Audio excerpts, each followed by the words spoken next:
Good evening, everyone, and welcome to tonight's webinar on Get Fit, Stay Fit, and Exercise with Multiple Sclerosis. My name is Ann Lee, and I am the Senior Specialist of Programs and Online Education for Can Do MS, and I'm happy to be your moderator this evening. In case you're not familiar with who we are, Can Do Multiple Sclerosis is an innovative provider of lifestyle empowerment programs for people living with MS and for their support partners.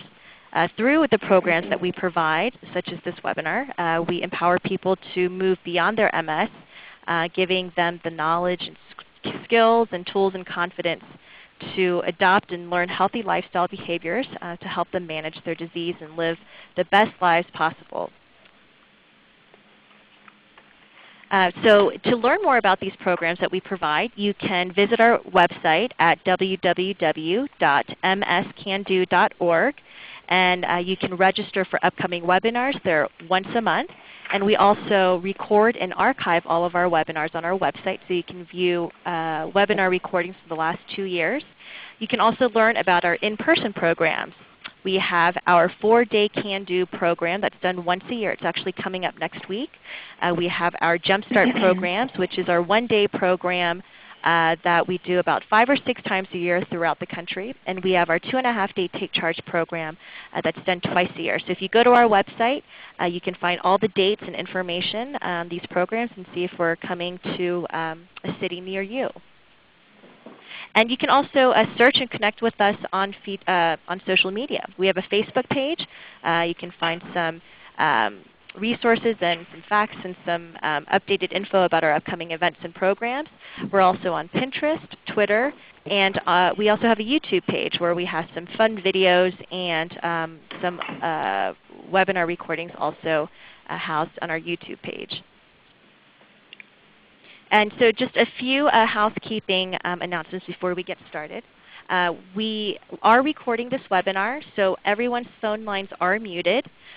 If you do have a question, you can use the chat feature, which is located at the bottom left-hand side of your screen.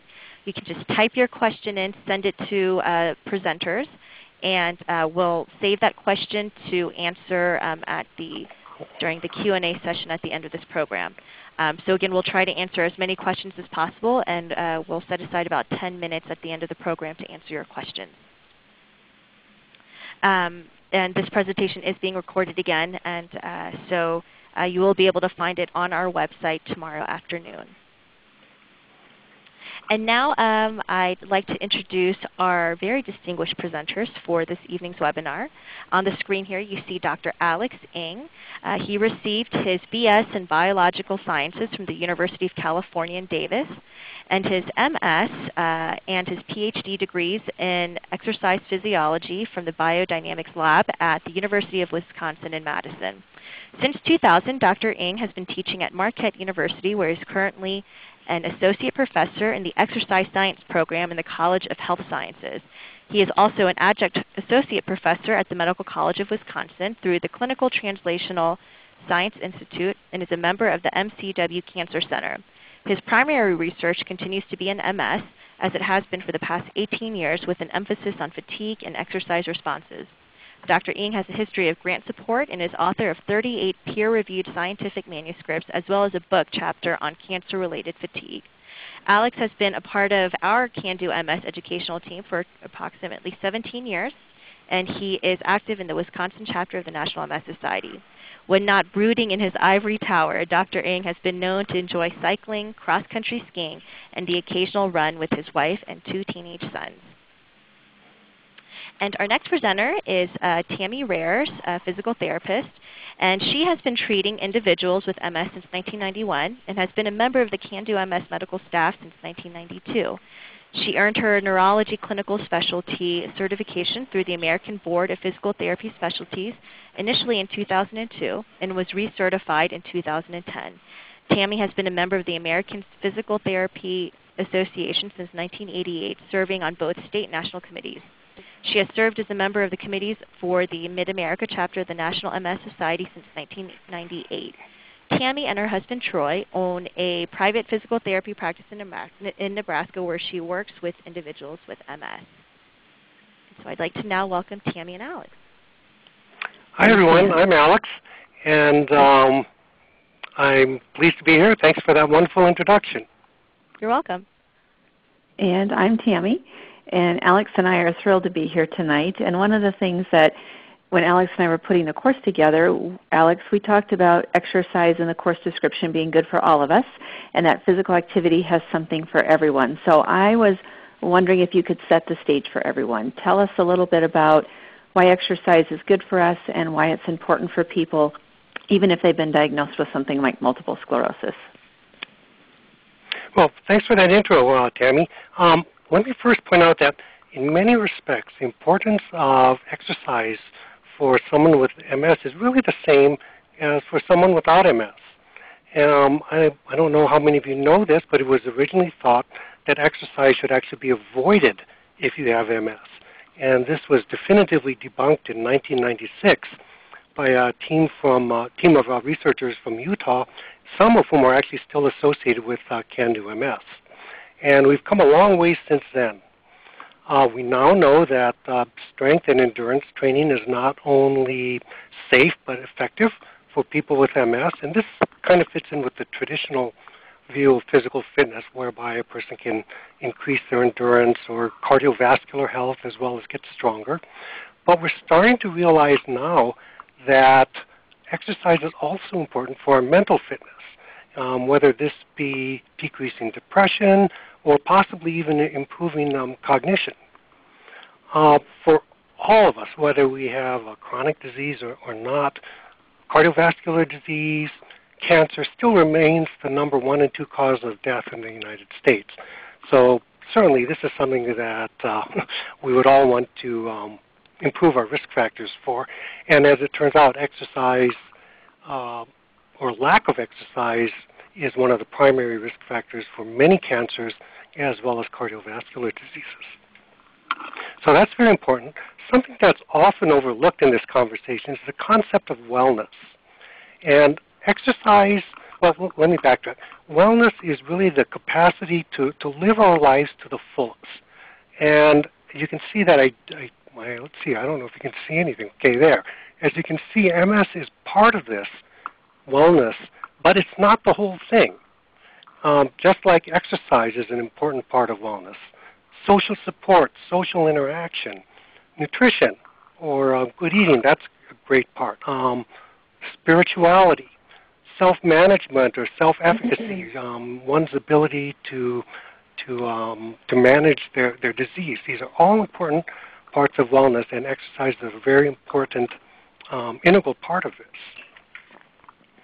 And to really emphasize how important exercise has become, even in the Surgeon General's report in 1996, it was clearly stated that people with disabilities, so any type of chronic disease, not just MS, but that people with chronic disease were kind of at risk because they were likely to engage or less likely to engage in regular, what we call moderate physical activity, yet have similar needs to promote health and prevent unnecessary disease.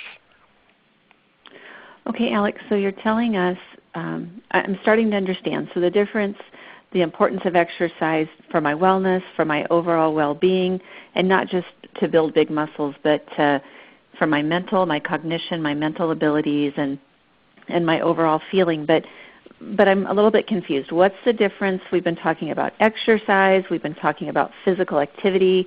Are those the same things? Are they different? I don't understand. That's a great question, and that's a question I get asked a lot. And in fact, if you look at the recommendations, you'll often see recommendations for physical activity or recommendations for exercise. Now, a simple way to do it, I think of physical activity as really any type of muscle contraction, and this often results in some type of movement. For example, walking, running to the bus, gardening, doing housework, stretching. We often think of it as a kind of purposeful or functional. Now, on the other hand, exercise is a type of physical activity, but I think of it as more purposeful, and it often follows certain rules of duration, intensity, or how hard it should be, or certain rules of how often it should be performed over the week. Now, the reality is that the benefits could be similar from either physical activity or exercise. So it might be just a question of words. And I'm going to actually use both exercise and physical activity interchangeably, and as do many of the exercise physical activity guidelines. Well, and I know that there's some talk out there amongst physical therapists and exercise physiologists as exercise being medicine, and maybe some of the participants have heard that. So can you explain a little bit to all of us what exercise is medicine really means?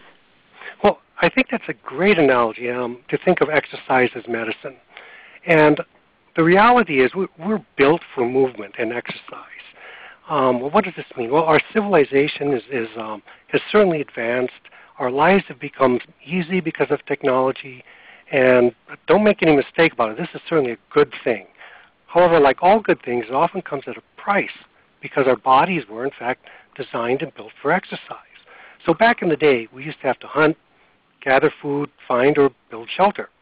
Nowadays, if we don't get enough exercise or physical activity, then our body gets out of whack or out of balance. And this is when the bad things start to happen, such as muscle weakness, heart disease, muscle fatigue, cancer, diabetes, or you name it. Now, oftentimes when we think of medicine, we kind of think of it as taking away something bad. But in the case of exercise, we really have to think of this as putting back something that's good that we've kind of engineered out of our lives. So the question could be asked, well, what can this medicine do for someone with MS? Well, I've already mentioned kind of the physical aspects, but in addition to improving fitness, health, or wellness, it could also be used to combat fatigue, depression, anxiety. It could also improve bone strength or bone density. There's emerging evidence that it may improve cognition, and it might even improve immune function. So these are some things that would be very important for someone with MS. And unfortunately, just like any other medicine, you do need to take it regularly and as prescribed. And unfortunately, exercise is not as easy as taking a pill, and that's why we probably don't see as many people performing exercise as they should be. And this is starting to get more into your line of expertise, Tammy. So maybe you can give us some suggestions for someone with MS who has just been given a new prescription to get moving, but may have difficulties because of their symptoms or balance or posture. Okay. Well, I think that's a great idea, but one of the things I'd like to maybe give us an idea about or framework about is actually to go back to a webinar that was done recently by two of our colleagues on Can Do MS, and their names are Roz Kolb and Mandy Roehrs.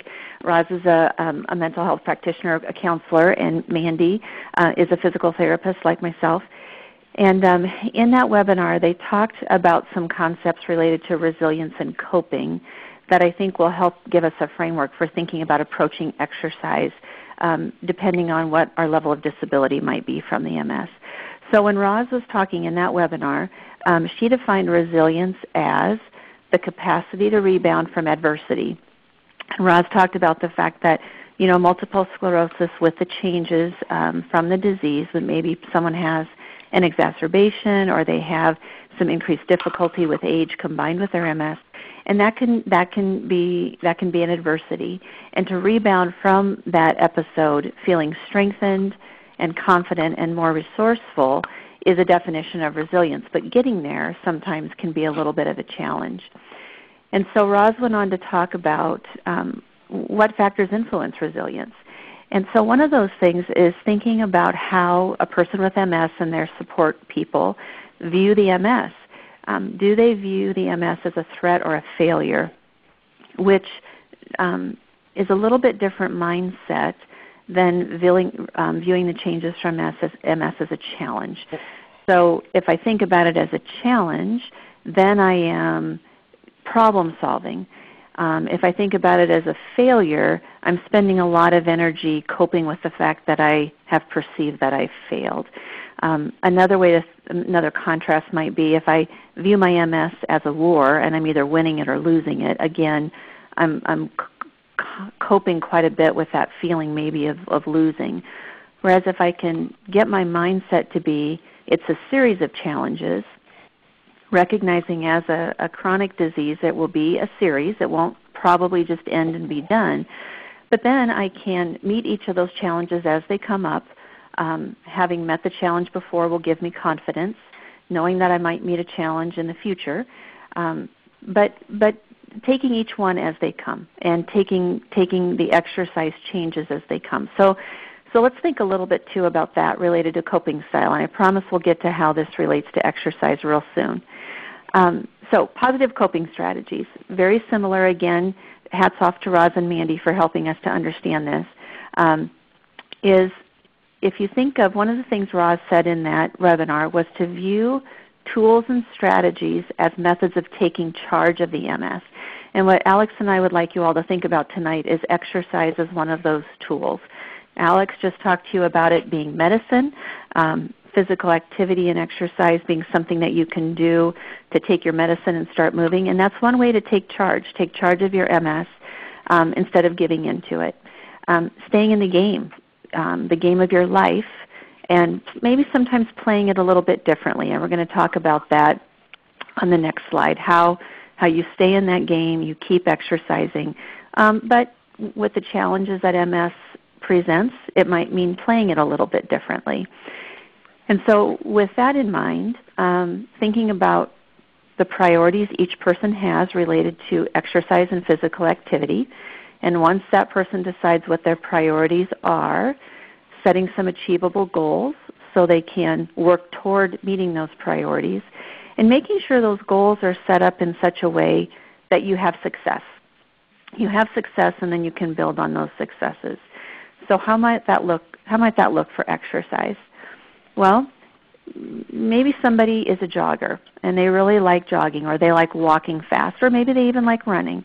And their level of disability gets to the point where they have a more difficult time jogging on land than they would like, or it's harder than they want it to be. It's not enjoyable anymore. Sometimes if people change to a different environment, for example, a pool, they might find the buoyancy of the water is just what they need, and they can continue jogging and working out in the pool instead of doing it on land. So a very similar activity, meeting that challenge by changing the environment. Maybe someone really likes to exercise outside, but their priority is walking, or their priority is exercise. And so depending on where they live in the country, here in Nebraska, July and August are not the best time to do that outside in the afternoon. So, or maybe I haven't had problems with heat intolerance from my MS, but now that's a new challenge that I'm facing with my MS. And so the way that I meet that challenge, again, is to choose a different environment, maybe in July and August. I exercise inside. Or instead of exercising inside, if I'm just passionate about exercising outside because that feeds me, and that's the priority. The priority is to exercise outside. I do it early in the morning and late in the evening, and I avoid the really hot time of the day. So that might be a way that I adapt and I cope and I meet that challenge. Or a third way might be exercising in smaller bouts. And I think, Alex, you're going to talk about this, but that's a little bit what Alex was talking about earlier, having physical activity broken up. And so my priority is to exercise 30 minutes a day with some kind of physical activity. And in the past, maybe I got on an exercise bike and I rode for 30 continuous minutes. But maybe I can't go quite that long, or maybe I get fatigued and that's not the best thing for me. So I meet that challenge by breaking my exercise sessions into 2 15-minute bouts instead of one continuous 30-minute bout. And then another way I might adapt, demonstrate resilience, work on my coping to meet these challenges, is maybe to even learn a completely new type of exercise. So let's say that I always love to run, and the way I like to run is outside in the heat, on the hard pavement, and if I'm not doing it that way, I really don't like running, and I don't want to do it in a pool. But I really do have a priority to exercise, and that's valuable to me. Maybe that's the time that I learn a completely different exercise, one that I don't have any experience with that I can enjoy. Meet new people, be in a new environment, not have any preconceived notions about how my body should respond, And so that might be yoga, it might be seated aerobics, it might be Tai Chi, it might be the Wii. It could be a lot of different things. And so exercising in a new way might be a way that I do that. What do you think, Alex? Does that answer some of your questions? Yes, thank you very much, because I think that's very important to kind of establish a proper mental framework, of which this resiliency is certainly a part of, in order to start or maintain any type of exercise program. So I think this really puts into perspective. But of course, sometimes there's going to be people who say, I don't really like to exercise. What would you say to them? Ooh, that is the holy grail. And if I knew the exact answer, then I think I would be rich right now. However, for those who really don't like to exercise, there's some brand new research that's coming through the pipeline now. It's actually been around for 4 or 5 years. Some people think it's a little bit controversial. But what this states is that sedentary behavior, and this is usually measured by sitting, has distinct risk factors from a lack of moderate to vigorous exercise. So sedentary behavior, or not doing anything, sitting, watching TV, is not the same as not exercising. And I'll give you some examples for what I mean here. And again, this is going to kind of get at the difference between physical activity and exercise. But we do know that if you spend a lot of time not moving, then you are at kind of independent risk for cardiovascular disease, type 2 diabetes, and all-cause mortality. So just your increased risk of dying from something is increased if you lead a sedentary lifestyle or exhibit a lot of sedentary behaviors.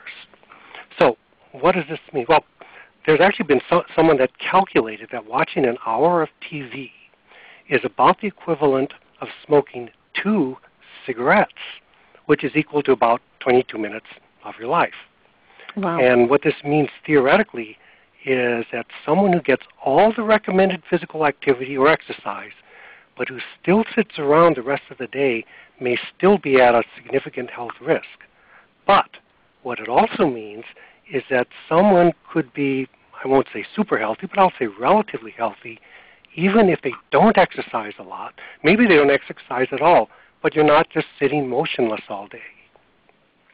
So this is a very important concept, concept of trying to decrease sedentary behaviors.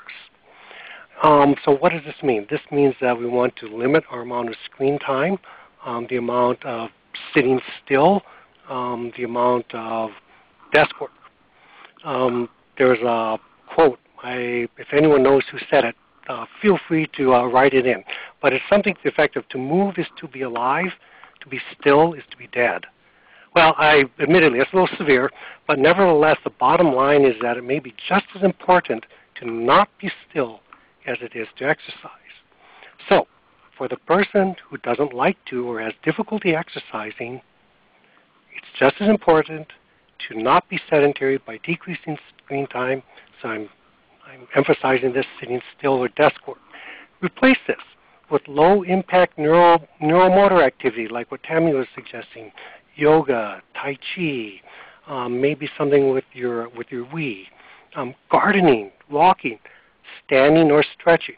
In fact, I'm looking at the clock, and we've probably already been sitting here too long already. So what I'd like you to do is just wave your hands above your head. If you're able to stand up, stretch a bit, just wiggle around, and then sit down. This is all it takes to break up some of those big blocks of sitting behavior that we're all too accustomed for.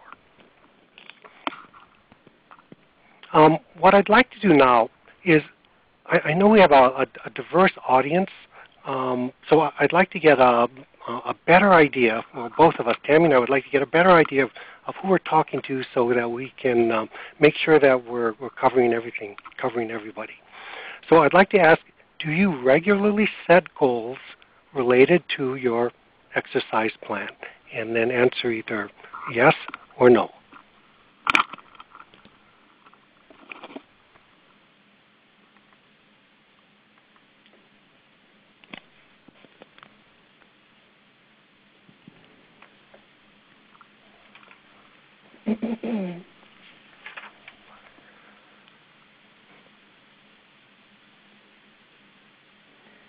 And what Alex and I are doing right now is we're watching all of you answer and seeing how the responses are changing. So we're going to give you all time to think about that and answer. I'm also realizing I just stole Tammy's question.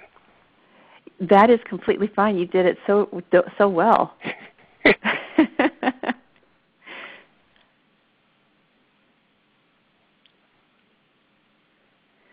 Well, and it looks like some of you are still maybe answering, because we have about 190 people on the web, and we've got about 166 responses. So Alex and I are fairly patient people. We're going to wait just a little longer for you to weigh in and be counted.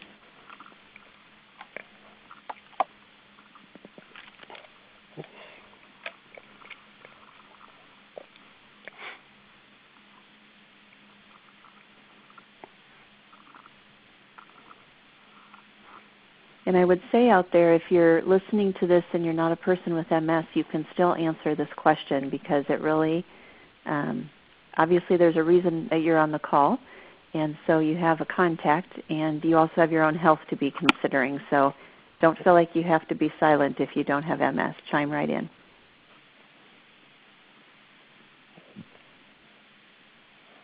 Okay, it looks like we've slowed down a little bit. So Anne, I know I can see the responses. Can everyone else see them? Yes, they are public for everyone to see. Wonderful. Okay. So it looks like we've got a bias toward yes. So according to what I'm seeing, we've got about 54% of you saying that you do set goals related to your exercise plan, and about 46% saying that you don't. And so what we'd like to think a little bit about, and this is the part where it would be really great to know who you are, and for those of you who aren't setting goals, sort of the barriers to that, and for those of you who are, how successful you feel with that. This is actually a picture of one of the programs, and the woman toward the front with the purple on who's doing the motioning. If you ever get a chance to meet her, make sure you take advantage of it. Her name is Anne. She's one of our can-do colleagues. She's an occupational therapist. And she is in a goal-setting session with some participants at a longer program. And so it is really important to think about goal setting related to exercise. And sometimes the difficult thing for all of us is to know how to do that. You know, maybe for those of you who said, no, I'm not setting goals for exercise, it's hard to know where to start. And so just a few things to consider is to be really specific with what you're thinking about. So if you're thinking about exercise in general, that's a good place to start. So maybe you want to be more physically active 3 days a week, or maybe you want to be physically active to some degree every single day. So you want to be specific. I want to begin walking 5 minutes more than I do already every day, or I'm going to buy a pedometer and put it on my person, and I'm going to count my steps beginning tomorrow. Or if I'm a wheelchair user, I am going to stand up every single hour on the hour and get out of my chair and stand, just like Alex had us do a little bit ago. And if I don't have the ability to stand and I'm in bed a lot, I am going to roll over and find a different position every single hour. So finding something very specific that you're going to do and something that you can measure. You know, I'm going to do this activity in this way, so you're measuring it. But you also want it to be very realistic. You want it to be attainable. So if you're still ambulatory, but you haven't run a marathon in your entire life, saying that you're going to run a marathon in 2 months is setting yourself up for failure more than likely. And that is true whether you have MS or not. So being realistic about those goals, setting them in a very measurable way, being very specific about what it is that you want to do, but also giving yourself a time frame, 2 months, 1 week, 1 month, and having it be a tight enough time frame that you actually are being held accountable a little bit. So not by next year I want to be doing what that guy Alex told me to do, but in the next month, this is the thing I want to do, and this is how I want to do it, so that you actually have a deadline to meet. You have a goal to strive for, but it's a very specific time frame. So that's setting it. Now, as you can see from our picture, sometimes setting goals with other people is a helpful thing. Others of you out there began setting goals when you took your first breath, and others struggle with goal setting. It is a learned activity for some people. It's very natural to other people, but it's important whether you come by it naturally or you have to kind of think about it a little bit. So if it's not intuitive to you, or if you just like doing it but you always are interested in what other people have to say, sometimes you can think about your team if you're the person with MS. Now you can think we're going to talk about this in the context of exercise, but it can be any number of things any number of challenges that you're thinking about related to multiple sclerosis.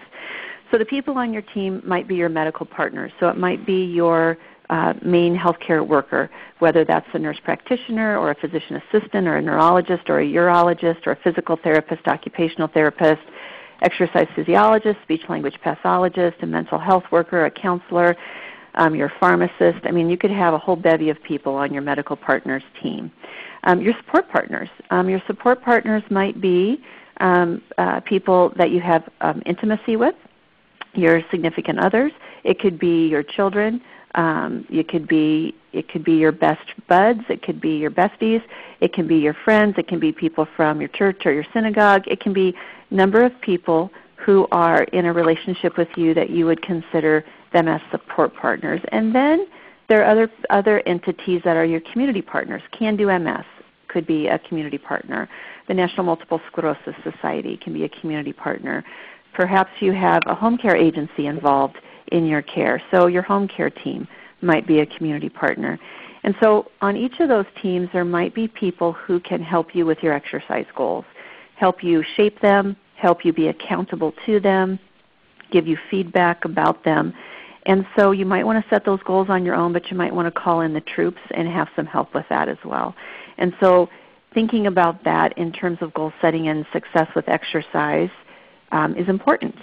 And then I think the thing that often comes up when Alex and I talk about these sorts of things are, well, not everybody with MS presents in the same way. MS is one of those diseases that presents very, very differently. And so, again, to help us understand a little bit about who's out there and what your interests are tonight, is we're asking you to describe your level of disability from MS. And you see on the screen there's mild, moderate, and severe. Now, each of you is going to have your own perception of that. Very generally, if you're familiar with, if your neurologist does an EDSS scale, if you have, and you know that number, if you're less than a 2 or a 3, you might be a mild. If you're in the middle of that scale, maybe a 3 to a 6, you might be considered moderate level of MS disability. And if you're anywhere from a 6 to a 9, you might have more severe MS. And for those of you who aren't familiar with that scale as much, if your MS is affecting things like maybe a little bit of thinking or maybe bowel and bladder or some sensory changes, but it really doesn't affect your walking and it doesn't affect your ability to work and get the stuff done that you want to get done, but certainly it's a nuisance. That's more mild. If you are having some gait dysfunction, some walking disability, if you use assistive devices, if you're limited in how far you can walk, that might be a more moderate level of disability.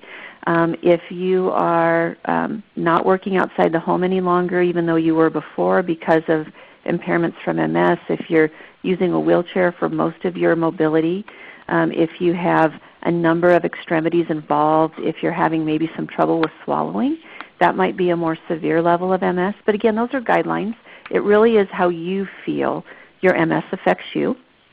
Some of you are listening and you're a support partner of somebody with MS and you can check that box.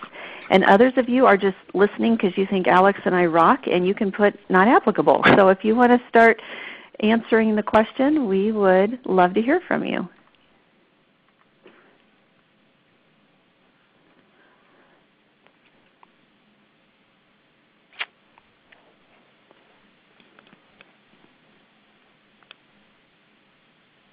Wow. Wonderful.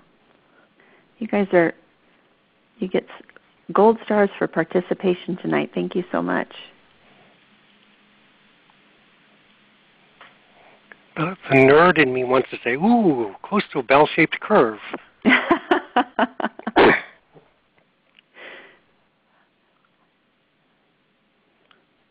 Okay, any stragglers?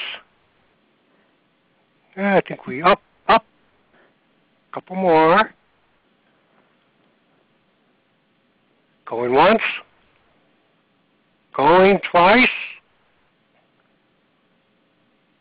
Okay, is this good? Yes, yeah.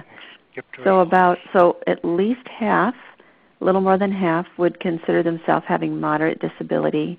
And then the mild and severe, folks who feel they have mild or severe, kind of 25 and 13% respectively. Okay.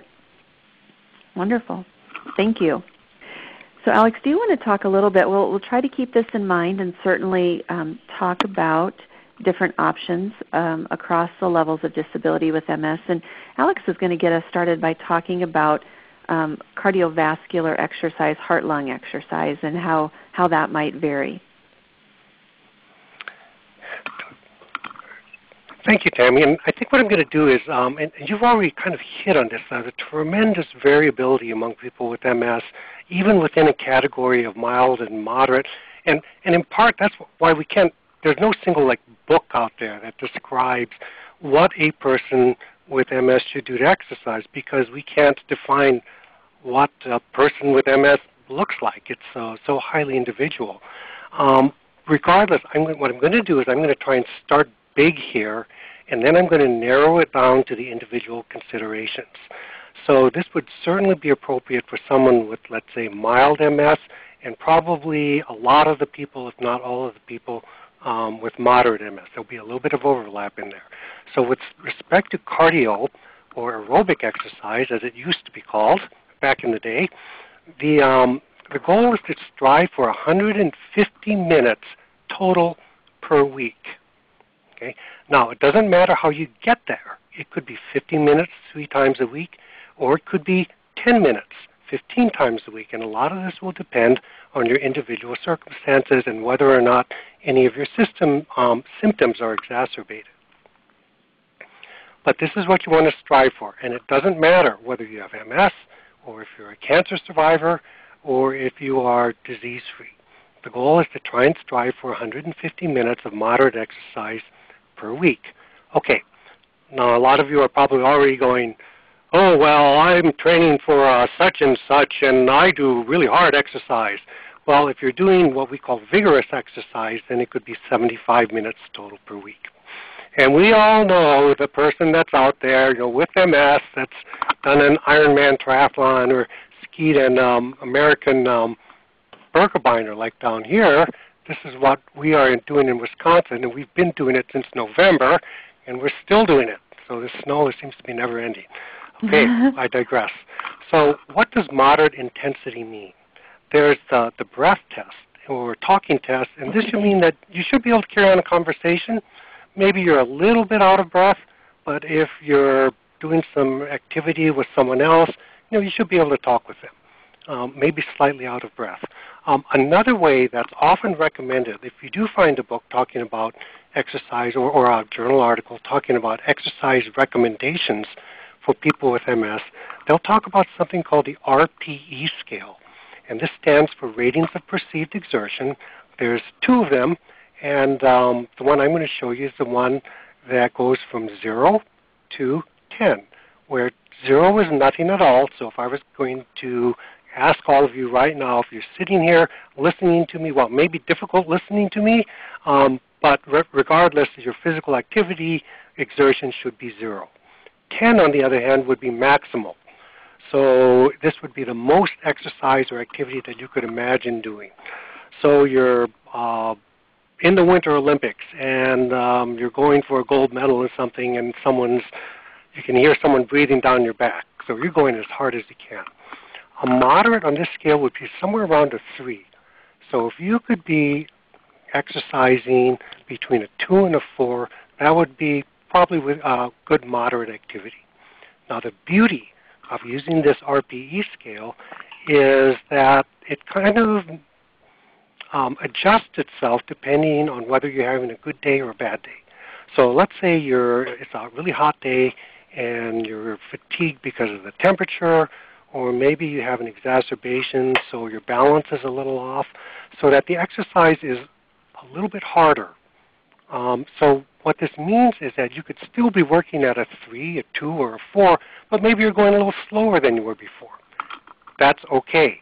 The goal is to keep it at the same rating of perceived exertion. So that's the beauty of using the RPE.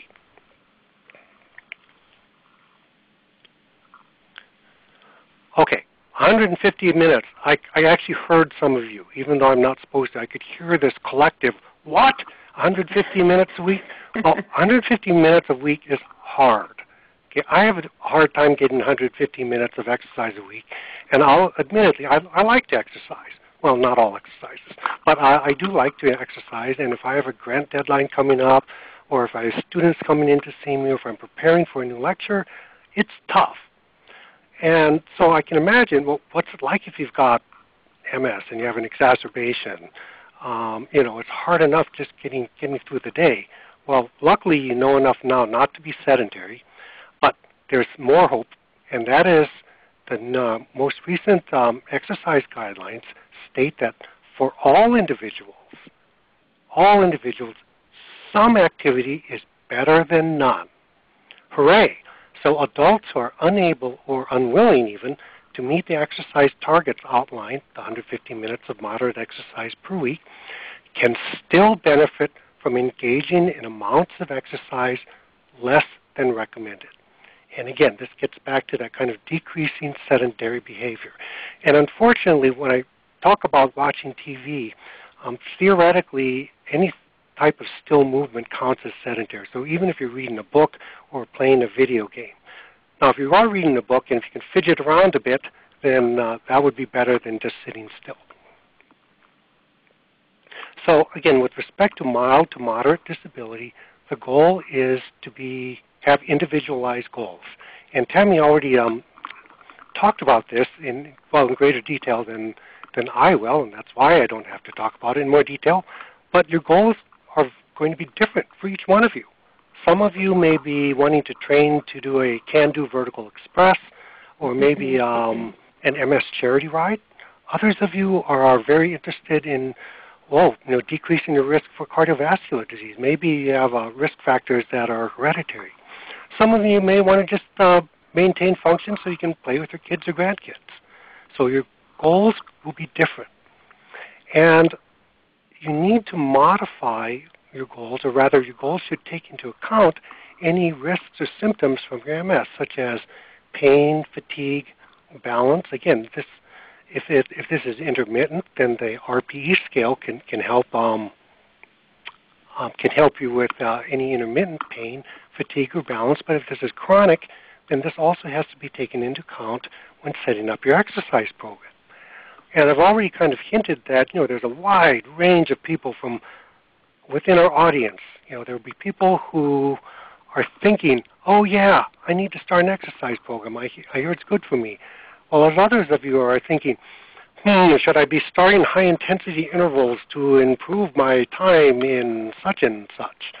So your exercise goals have to be modified and be appropriate to you as an individual. So whether or not you, if you have a balance issue, you may want to be on some type of stationary exercise machine that does not challenge your balance but allows you to exercise. On the other hand, if you're fully capable of riding a bike safely, that's a perfect thing to do, and you're getting out. One of the coolest things that I think in the last several years has been what I will call social acceptance of walking sticks, or kind of Nordic poles. They're basically cross-country ski poles with a little tip on it. And you see people, everyday people out there just walking along. These are great. These are great aids for balance, particularly if you need a cane. Well, now you can use these walking sticks, and instead of everyone looking at you and saying, ooh, what's wrong with that guy? They say, wow, look at that cool guy with the cool person with the walking sticks. So they're actually, there's a cool factor. In fact, you even buy them at a mountaineering store. How cool can that be? And apparently I was told that if you go on an airplane with these, if you have a doctor's prescription or note, that it's actually allowable to bring it on a plane. I don't know if that's true or not. But I also know that if you take these poles up to Machu Picchu, you can use them to get around. Again, if you have a doctor's permission. Otherwise, you would not be able to bring these poles unless you had a chronic disease. So there. So we're getting at the most of the people that I get to talk to with MS or interact with are usually in this mild to moderate range. And Tammy, you see a lot more people in the wide spectrum of MS. Maybe you could take us towards the other middle end of the spectrum and talk about what a person can do who may have more impediments to exercise. Okay, thanks, Alex. Well, and everybody, as we have mentioned, everyone with MS is different, and all of you out there are more aware of that than even Alex and I are. One of the things, this is a gentleman who is who I've seen over the years, and is always so awesome about letting me take pictures of him. One of the things that he and I have talked about is, in general, he uses a power wheelchair for most of his mobility most of the day. And a lot of that is for safety reasons. But he does have the ability to do some sit-to-stand transfers. And at this point, he uses that ability to get in and out of his vehicle. He's still driving an adaptive vehicle, and he's able to get his van, use his van to get around. But he does use sit-to-stand as an exercise modality. And he tries as much as he can when he's doing that, and he's focusing on exercise, not to use his arms. Now, if his grandkids are around, or if he's in a social situation, he uses his hands to perform sit-to-stand. He doesn't want to be distracted. He doesn't want to be thinking as hard about it. But when he's doing it for exercise, he tries to come up and come down off the mat or at home from his captain's chair, anywhere from 5 to 7 times, depending on his level of fatigue, to work on strengthening and to work on it in a very functional way. And I think he would tell you that there are days he does that 2 times a day, and there are days he does it 3 times a day in terms of the 7 repetitions. And then every once in a while he's out. He has an amazing grandchild who is an amazing wrestler, and there's days he doesn't do it at all because he's too busy going from mat to mat watching his grandson wrestle. So he knows what he needs to do, and he incorporates it into his day, and very successfully. And he, like I said, he is predominantly using a wheelchair for his mobility. Again, with people with moderate to severe disability, one of the concepts is to keep moving, and that is, the inertia of that can be very difficult sometimes. It does take a lot more thought.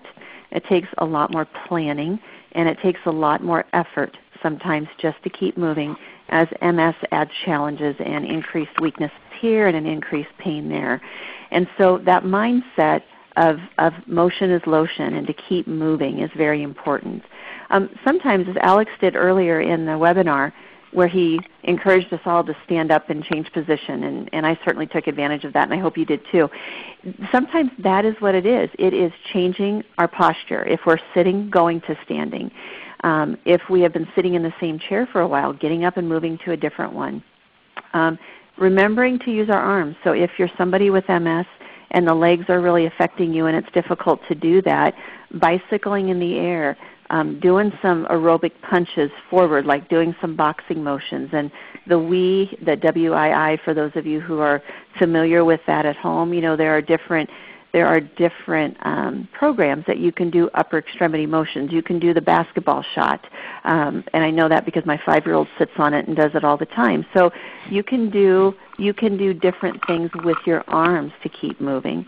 And Alex's concept and reminding us about ratings of perceived exertion is very helpful in that regard, because it doesn't matter if your best friend with MS has mild disability and they can, work on the exercise bike for 30 minutes at a level 5, and then you get on that same exercise bike and you're a level 1 for 10 minutes. If both of you are feeling like you're a 3 to a 4, if you're feeling like you're working moderate to somewhat hard, by definition you're getting a good workout. And it is specific to you, and that, as Alex said, that's the beauty of it. So staying active and keeping moving and using yourself as your own reference point is very important. And of course, if you haven't done it in a while, you definitely want to make sure you're talking to your doctor and making sure that your diabetes is under control, and if you have any heart or lung issues, that those are all stable before you just jump into it. But certainly thinking about it is important.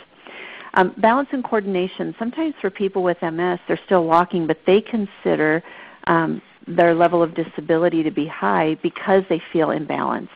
And as physical therapists, sometimes we're guilty of overlooking that. And balance and coordination is critically important.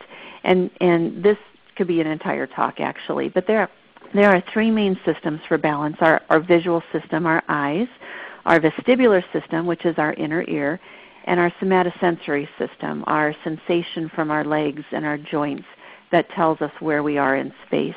And so when we're doing balance training, we want to consider all of those sensory systems. And then we also want to consider many different environments. So static is holding our balance when we're still, trying to maintain a stable posture. Dynamic is being able to maintain our balance when we're doing something, when we're moving around a cone, when we're stepping over a barrier, while we're walking, and in different environments. So yes, I can stand pretty stable in a gym with Mandy right beside me, but you know what, if I'm trying to stand on the soccer field and watch my grandson, that's when things get dicey. So it's a different environment, and so thinking and planning for that. The biggest thing I really want you all thinking about this with balance and coordination is, regardless of disability level, mild, moderate, and severe, balance can be challenged and can be worked on, but the repetitions for balance are huge. And so to get better. So if any of you have watched grandchildren or children learn to walk, or if you think about learning a new activity yourself, our nervous system needs lots and lots and lots and lots and lots of practice. So standing one time a day with your eyes closed for 15 seconds and calling it good for the week is not going to make me any better without MS, and it's not going to make a person with MS any better on that activity. You need a lot of practice. And so the other thing to think about, and as a physical therapist what I think about, is that with people who have increasing disability, we have to be open about the fact that exercise and meeting exercise goals and priorities sometimes increases the level of care on the support partners. And we want to be sensitive to that because your relationship with those folks is incredibly important. And so open communication about that, having joint goals, understanding where each of you are related to that, and how much support is already there, and what, if any, additional support is available is really important. Oftentimes when I talk to people who have moderate to severe disability, they are organizing their goals with their family around quality of life issues and continuing to be engaged in their family, continuing to go to their children's on Sunday for a meal, or being able to get out to that child's soccer game, or go to that granddaughter's dance rehearsal, or get to their son's basketball game. And so, again, we could talk about this a lot. I think what I just want to acknowledge for everyone is just the realization that this is true, and that avoiding the topic doesn't really serve a purpose for anybody. It doesn't serve a purpose for the person with MS, and it doesn't serve a purpose actually for the support partners because they're kind of left in the dark. And coming up with goals as a team and talking about that is really important. And so if you need a ride because you're not driving, or you need a little bit of help getting into the swimsuit before you get into the pool, or a little bit of help getting out, talking to people about that and setting up your resources to hopefully make that happen. Another one of my favorite couples in the whole world, and so doing family training and helping them know how to help, and if sometimes families want to help but they don't know how, and they're already spending the time, but they maybe feel like they're spinning their wheels. And so as a physical therapist providing that training, there's a lot we do in physical therapy that families can learn quite easily. And I'm always amazed when I bring couples like this couple into a physical therapy lab. These students learn so much from these families in 15 minutes after talking to them, and it's very instructive. So providing that training so the families can be their own resource Asking for help if you're out there and you're thinking, okay, this sounds great, but how do I get started? Asking your neurologist to send you to a physical therapist, going in with your own agenda, and letting the PT know this is why I'm here, and letting us know, because truly you are driving the bus when you come to see us, and we want to know what your goals are. And then our role as occupational and physical therapists is to provide that encouragement and to provide that empathy and to listen to you and to give you some advice based on what you want to know, not what we think you should want to know. Again, as disability gets to be a little bit higher, what I try to focus on is a functional task. So we talked about sit to stand. It might be doing some resisted rolling to strengthen trunk muscles. It might be doing some abdominal exercises to help with cough and clearing secretions, and telling people this is why you're doing it so they can see the immediate functional application is really important.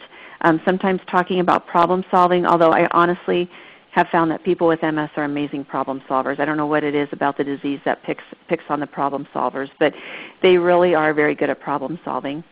And then the respiratory muscles, not forgetting that your trunk, there's a lot of information out there right now about the core. The core.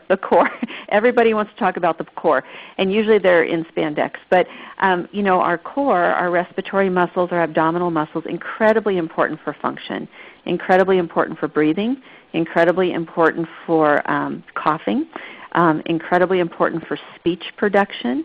And so even for people with severe disability, getting those respiratory trainers from a Walgreens or a Walmart and breathing into them and watching that ball rise up and doing that on a regular basis every day to work on your respiratory muscles is just really important. So Alex, where do we go from there? Where do we go from here? What's next for us? Well, what is next? Let's kind of just take a step back and summarize what we know so far, and then we can open it up to questions. I see a lot of great questions coming in. So I guess the bottom line here is take your medicine and start moving. And you can work this from either the top or the bottom, either add exercise or maintain exercise, or decrease sedentary behavior. Both will be good. And then you've got to realize physical activity, exercise, it's not just for the young, disease-free, and or healthy. It offers something that can positively affect all of us, and it's wherever you find it. I haven't really talked about this. Tammy kind of hinted at it. It's wherever you find it, and you have to make it fun. If it's a chore to get out and do your exercise, unless it's really ingrained as part of your behavior, chances are it won't work. So find something that's fun. What I like to recommend is, this should be a polling question, when was the last time you went dancing with your spouse, boyfriend, or girlfriend? And I like to recommend ballroom dancing. So grab a partner and go on out and have some fun, because what could be better? If you have some mild gait or balance issues, or even if they're moderate, or if you just have a hard time getting around, you have the support of a partner. It is social, it is fun, and some data that just hot off the press, it actually counts for light to moderate exercise. But don't call it exercise, because you might not be wanting to do it if you call it exercise.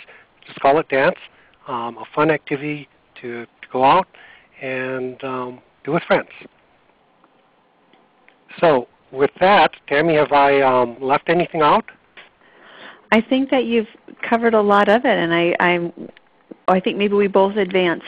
Anne, I think it's time for questions and for you to tell us what people are interested in hearing more from us.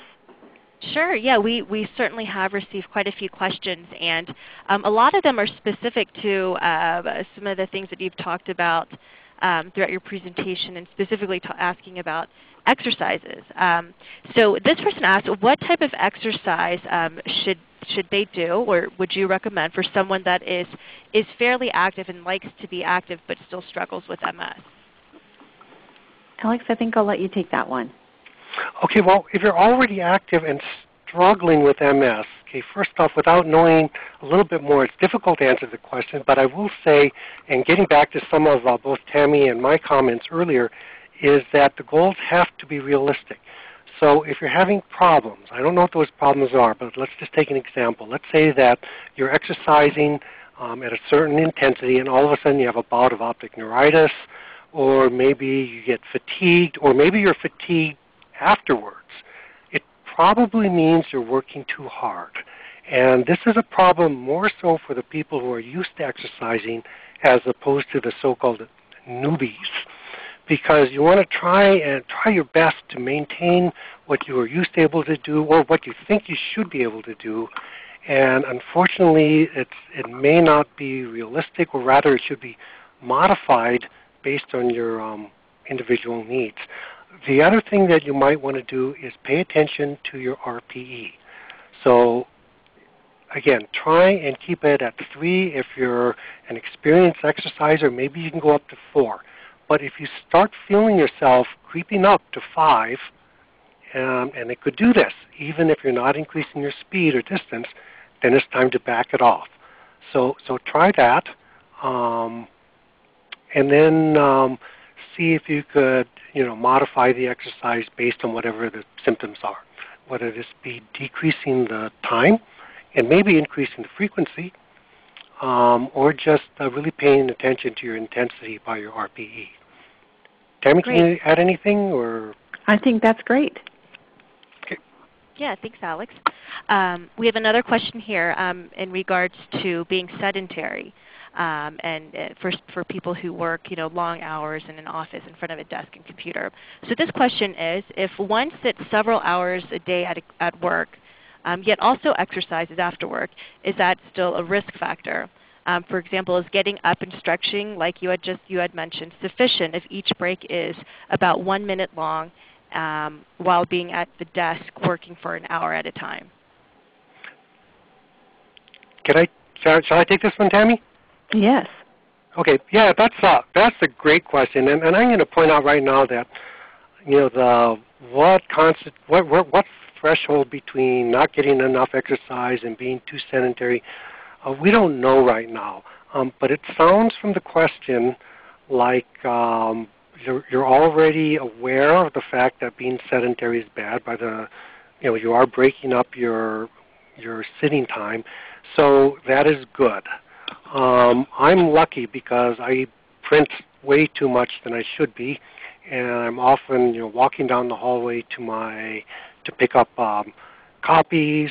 That's one of the good things for break rooms and coffee breaks. It helps break up that sitting time. Now, because you're getting the recommended exercise, that is a good thing. So I didn't want to imply that being sedentary kind of wipes out the goodness of the exercise. We just don't know. It's just something to be aware of. The worst thing you want to do is not exercise and be sedentary. The best thing you can do is get your recommended exercise and try to decrease sedentary behavior as much as possible. And so again, to reiterate or summarize, because you're aware of trying to break up your sedentary behavior, I would say that you're probably doing okay. I would agree. Great. Thanks, Alex. And Tammy, I think this question is for you. We got a few questions regarding balance. And so this is kind of a two-part question. One question is, what is an exercise that would be good for someone who has trouble with balance and has weakness in their legs? And you had also mentioned that the need for a lot of repetition for balance exercises is good. So what would be a good goal to aim for? Those are great questions. One of the things so the question about what is a good exercise depends on what challenges you. And so what I'd like all of you to think about related to balance is, if you think about, if you in your mind or on your doodle paper in front of you, draw 3 circles, one in the middle, and then a circle that goes outside of that circle, so it's nested, and then a third circle that's bigger. And all of us, even if we have MS or not, there are activities in that inner circle that are not hard for us. We can do them all the time and never feel unsteady. Our balance is never challenged. So maybe For me, it's standing up off the toilet. I can get up off the toilet even when I'm tired at 3 o'clock in the morning and I decide I need to use the restroom. I can get up and it's fine. So I'm never going to be unsteady with that activity. And then if you go to that outside circle, it's the activities that whether you have MS or not, you will fall. You will lose your balance. So we are taking our girls soon on a bunny slope, and we're going to teach them to ski. And their mother is not good at it anyway, and so I will be falling constantly all the time because I'm not good at that. And so you put me on a pair of skis, and I'll be hitting the ground anytime in the first 60 seconds. And so for me, that's an activity that will always cause me to fall. And so by definition, if I'm training, that's too advanced. It's too advanced. And so in the middle of that, where I'm challenged and I'm working really hard at whatever activity it is, but I'm not unsafe, I'm not bound to fall, that's a good place to work on my balance. So for some people, it might be standing with their feet together and their eyes closed. They might be working really, really hard. They can tell that they're really challenged. They wouldn't want to do two other things at the same time, but they're not going to fall. They're not going to hurt themselves. For the next person, it might be standing on one leg. That causes them to finally feel challenged enough. For another person, it might be walking backwards down a hallway. For another person, it might be standing on a piece of foam with their feet a little bit apart, but with their eyes opened. And so the point is that an activity that makes your balance better is one that really challenges you. It really forces your nervous system to work hard. It forces your muscular system to work hard, but it doesn't put you in a situation where you're going to hurt yourself. The thing I like to tell people when they're working on their balance, because they are really working hard, and in that situation there's always the potential for something to happen, is to find a safe place to exercise. And I like to call it a safe corner. So find some place where you can make a triangle. And so I have people find a corner in their room, in their house, where there's not curio cabinets and there's not knobs and there's not sharp edges. And they put a chair in front of them, a pretty sturdy chair, and they stand in that triangle.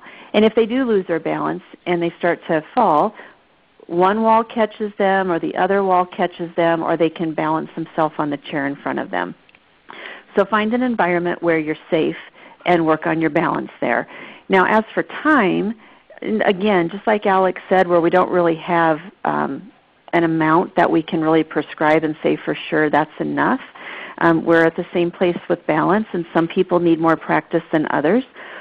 Once folks kind of know what they're supposed to be doing, I encourage them to exercise on their balance, about 15 minutes a day. And again, you can do it 5 minutes 3 times a day. You can do it, a minute or two in between activities when you're thinking about your next, taking a little bit of a break and thinking about your next activity. But, working on balance about 15 minutes a day, or give or take 5 minutes, is just a rule of thumb. But I really don't have, unfortunately, I don't have really firm guidelines that I can point to. That's just my best guess.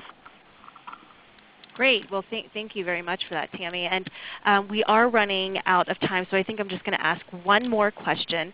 And it sounds like kind of a general question, but there might be some more depth that can go into this. So the question is, can exercise slow down MS development? How about if I weigh in, Alex, and then you want to finish this up? Sure, I'll go first. Okay. First off, exercise does not bring on an exacerbation.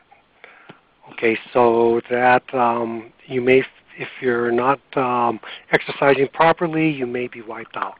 But there's no evidence that it is bad immunologically.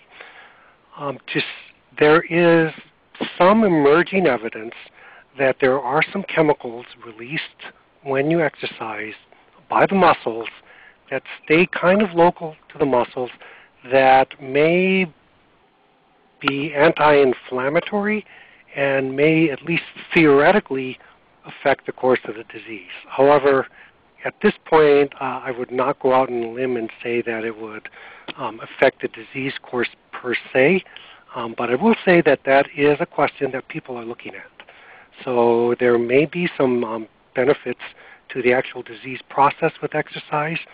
Don't say you heard it from me. It's a little too early for that, but that can only be a good thing, and there's certainly no downside to exercise unless you exercise at too high an intensity or for too long or whatever. And I would agree, and I think the only thing I would add is that it's fascinating to me as a physical therapist just to see how when we are healthy overall, how much better our body responds to challenges. So whether it's a flare of MS or whether it's a spike of blood sugars or if it's a viral infection or a urinary tract infection, the stronger and healthier and fit you are, apart from the neurological course of the MS, the more people tend to bounce back and weather some of those other things that you also have no control over. So I don't know that, as Alex says, there's no evidence right now to know that the central nervous system and the underlying pathophysiology of MS is changed. But the body overall is very holistic, and being as healthy as you can be certainly helps you weather the storms that MS will bring your way. Great. Well, thank you so much, Tammy and Alex. I think this was very helpful for all of us, even for those that don't have MS. I know certainly for me I need to incorporate exercise more into my life. And that 150 minutes a week seems kind of daunting, but I promise I'm going to try to get to it. So again, everyone, I apologize that we weren't able to get to everyone's answers or questions, but I did want to share some resources that Can Do MS has. We have an Ask the Can Do team portal on our website, so if we weren't able to answer your questions, again, I'm so sorry, but if you'd like to submit your questions online, we can forward those to either Tammy or Alex or to any one of our other very capable and knowledgeable staff to answer that question for you. If you just go on our website, you can find that through our resources tab. We also have our online e-news. It's our newsletter that's saved in a library on our website, and it comes out once a month, and it basically is a newsletter of all of Can Do MS activities, all of our programs and events, and some fun quotes from past Can Do participants that you'll be able to find, and interviews as well. You can also go to our Can Do library, which is full of different articles from our programs consultants on different topics, anything from nutrition to communication to relationship building to exercise. So again, you can find all of these resources and kind of find out about MS all from the comfort of your home by going to our website.